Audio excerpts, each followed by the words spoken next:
Hello friends, welcome to Riyaz classes. Welcome to another session जहाँ पे आज हम शुरुआत करेंगे यूनिट 12 की, that is regulation of prices. This chapter is part of the subject marketing management of MCO 06 MCOM second year IGNOU. Before we begin, if you like the videos that I'm sharing, do hit the like button. Do share your comments to let me know you find all this useful for your studies. Also, don't forget to subscribe so that you won't miss out on watching and learning from my videos. So let us begin with our session.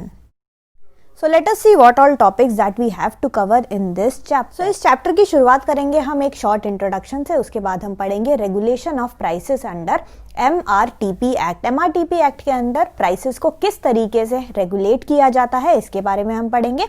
Next हम consumer protection act के बारे में पढ़ेंगे and finally we will study about other acts. All these acts will be related to price regulation, जैसे कि essential commodities act के बारे में पढ़ेंगे, drug control act, the industrial development and regulation act, bureau of industrial cost and pricing and finally the standard of weight and measures packaged commodities rules. तो ये सारे topics जो हैं हमको इस चैप्टर में कवर अप करने हैं, तो हम शुरुआत करते हैं इंट्रोडक्शन से ही। So let us begin with a short introduction to this chapter. Previous chapters में हमने बहुत सारे प्राइसिंग के रिलेटेड पॉलिसीज देखे, स्ट्रैटेजीज देखे, किस तरीके से हम प्राइसिंग कर सकते हैं। इस चैप्टर में हम यहाँ पे लेजिस्लेटिव प्रोविजंस देखेंगे कि लीगली क्या क्या चीज़ें लगती हैं जब हम प्राइस को सेट करते हैं अपने प्रोडक्ट के लिए। ये माना जाता है कि किसी भी कंट्री का सोशल इकोनॉमिक गोल्स तब मीट होता है जब आप प्राइसिंग जो है, प्राइसिंग को ठीक से रेगुलेट कर पाओगे।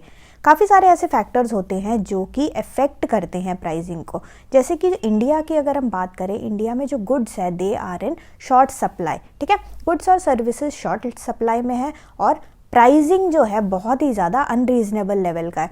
कुछ जगह एकदम कम प्राइसिंग है, कुछ जगह बहुत ही ज़्यादा प्राइसिंग है। कुछ चीज़ें होती हैं इसके अलावा, जैसे ब्लैक मार्केटिंग हो गया, होर्डिंग हो गया, अनफेयर ट्रेड प्रैक्टिसेस, बहुत सारे लोग ऐसे करते हैं, जिसके कारण क्या होता है कि जो जेन्युइन लोग हैं उनको सामान नहीं मिल पाता। क्योंकि इंडिया में आप देखोगे कि इनकम लेवल में बहुत ज़्यादा डिस्पैरिटी है। कोई लोग बहुत ही ज़्यादा रिच हैं, कई लोग बहुत ही ज़्यादा पुअर है। तो हमें ये देखना है कि जो मिनिमम चीज़ें हैं, जो बेसिक जो दाल है, रोटी है, वो एटलीस्ट पुअर को मिले, ठीक है। तो ये सारा चीज़ हमको देखना पड़ेगा। यहाँ पे ब्लैक मार्केटिंग को हम किस तरीके से स्टॉप करें, हम इन सारे प्रॉब्लम्स को किस तरीके से एड्रेस करें। तो हमें ये जो लेजिस्लेटिव प्रोविजंस हैं, ये सब के बारे में हमें पता होना चाहिए। हमारा जो गवर्नमेंट है, हमारे गवर्नमेंट ने काफ़ी सारे एक्ट्स, काफ़ी सारे रूल्स रेगुलेशंस बना रखे हैं इन सब चीज़ों को कर्ब करने के लिए। तो हमारा मेन उद्देश्य इस चैप्टर को पढ़ने का ये नहीं है कि हम बहुत ही लीगल एनालिसिस करें बैठ के। हम बस अपनी कंपनी के हित में सोचेंगे कि हम अपनी कंपनी को अगर किसी तरीके का लीगल प्रॉब्लम आए विथ रिस्पेक्ट टू प्राइसिंग, ठीक है, क्योंकि यहाँ पूरे चैप्टर में हम प्राइसिंग को ही फोकस करेंगे। विथ रिस्पेक्ट टू प्राइसिंग अगर कोई भी प्रॉब्लम आता है हमारे कंपनी को, तो हम किस तरीके से उसको प्रिवेंट करेंगे, ठीक है, to prevent any legal problems that is regarding the pricing of the products of our company. Next we will study about how prices are regulated under the MRTP Act. So काफ़ी सारे trade practices ऐसे होते हैं जो कि हमारे customer के interest में बिल्कुल नहीं होते, जैसे कि ब्लैक मार्केटिंग हो गया, होर्डिंग हो गया, ये सब हमारे कस्टमर के इंटरेस्ट में बिल्कुल भी नहीं है। तो यहाँ पे हमारा MRTP एक्ट आता है। MRTP यानी कि monopolies and restrictive trade practices act 1969, ठीक है। तो ये एक्ट हमें मिला 1969 में। इसका फुल फॉर्म है monopolies and restrictive trade practices act. तो यहाँ पे हम प्रिवेंट करते हैं मोनोपोली को। इस एक्ट के अंदर मोनोपोली को प्रिवेंट करते हैं और जो भी रिस्ट्रिक्टिव और अनफेयर ट्रेड प्रैक्टिसेस होते हैं जो कि हमारे पब्लिक इंटरेस्ट में नहीं है, हमारे कंज्यूमर के इंटरेस्ट में नहीं है, उन सब को क्या करते हैं, उन सब प्रैक्टिसेस को, गलत प्रैक्टिस को हम प्रिवेंट करते हैं। तो यहाँ पे काफ़ी सारे प्राइसिंग प्रैक्टिसेस मिलेंगे आपको। काफ़ी सारे ऐसे प्रैक्टिसेस हैं that are related to pricing जो कि रेगुलेट किया जाता है इस एक्ट के अंदर। ऐसे कौन कौन से प्राइसिंग प्रैक्टिसेस हैं वो एक बार हम देख लेते हैं। तो इस एक्ट के अंदर काफ़ी सारे ऐसे प्राइस से रिलेटेड प्रैक्टिसेस होते हैं जिसको रेगुलेट किया जाता है। और वो कौन कौन से प्रैक्टिसेस हैं? पहला हो गया resale price maintenance, second one is price discrimination, price में अगर कोई भी डिस्क्रिमिनेशन है तो उसको भी रेगुलेट किया जाता है।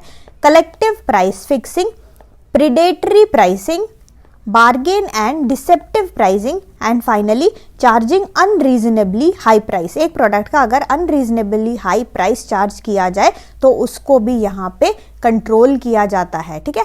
इस एक्ट के अंदर, एक्ट का नाम है MRTP एक्ट, जो कि हमें मिला है 1969 में, ठीक है। तो ये सारे प्रैक्टिसेस को हम थोड़ा सा एक बार डिटेल में देख लेते हैं। तो MRTP एक्ट ने एक ऐसे प्रैक्टिस को रेगुलेट करने की कोशिश की। पहला प्रैक्टिस जो है रीसेल प्राइस मेंटेनेंस, ठीक है। रीसेल के केस में प्राइस मेंटेनेंस, तो रीसेल के केस में 3 लोग होते हैं इन्वॉल्व। जो पहला होता है मैन्युफैक्चरर, फिर आता है हमारा डीलर, ठीक है, और हमारा आता है कस्टमर। कस्टमर जो होता है डीलर से रीसेल्ड प्रोडक्ट जो है उसको खरीदता है। मैन्युफैक्चरर यहाँ पे इस केस में क्या करता है, पहले से ही स्टिपुलेट कर देता है प्राइस को, एक ऐसा मिनिमम प्राइस जिसके नीचे डीलर जो है चार्ज नहीं कर सकता, ठीक है। तो उस प्रोडक्ट का ऑलरेडी प्राइस जो है, मिनिमम एक प्राइस जो है स्टिपुलेट कर दिया हमारे मैन्युफैक्चरर ने, जिसके नीचे हमारा डीलर जो है प्राइस नहीं कर सकता, ठीक है। उस प्रोडक्ट को उस प्राइस के नीचे नहीं बेच सकता, और वो इसलिए किया जाता है ताकि कंपटीशन को एलिमिनेट किया जाए। बट यहाँ पे सीधा नुकसान इस केस में किसका होता है, हमारे कस्टमर का होता है। कस्टमर का नुकसान ये होता है क्योंकि प्राइस जो है स्टिपुलेटेड है, उसके नीचे हमारा डीलर चाहे तो भी डिस्काउंट नहीं दे सकता है। So we cannot sell that's beyond this price. और कस्टमर को इस केस में they have to pay a higher price than normal अगर वो मार्केट प्राइस पे ले, अगर उसको वो प्रोडक्ट नॉर्मली अगर आप खरीदने जाओ, रीसेल वैल्यू उसका एक्चुअल में कम होगा। बट क्योंकि यहाँ पे मैन्युफैक्चरर ने एक मिनिमम प्राइस स्टिपुलेट कर दिया है, उस मिनिमम प्राइस के नीचे वो नहीं बिक सकता, तो कस्टमर को ऑब्वियसली हायर प्राइस पे करना पड़ेगा। Thus, the practice of resale price maintenance may benefit the manufacturer and the dealer। तो इसमें ये रीसेल प्राइस मेंटेनेंस में क्या होता है, पूरा रीसेल प्राइस के चक्कर में, क्योंकि मैन्युफैक्चरर स्टिपुलेट करता है प्राइस को, यहाँ पे सीधा फायदा होता है मैन्युफैक्चरर को और हमारे डीलर को। कस्टमर का कोई भी फायदा नहीं होता। तो ये कस्टमर के इंटरेस्ट के डेट्रीमेंटल है, यानी कि कस्टमर के इंटरेस्ट के खिलाफ है। यहाँ पे कस्टमर को कोई फायदा नहीं हो रहा है। So thank you so much for watching. Like, share and subscribe to Riya's classes. Thank you and bye bye.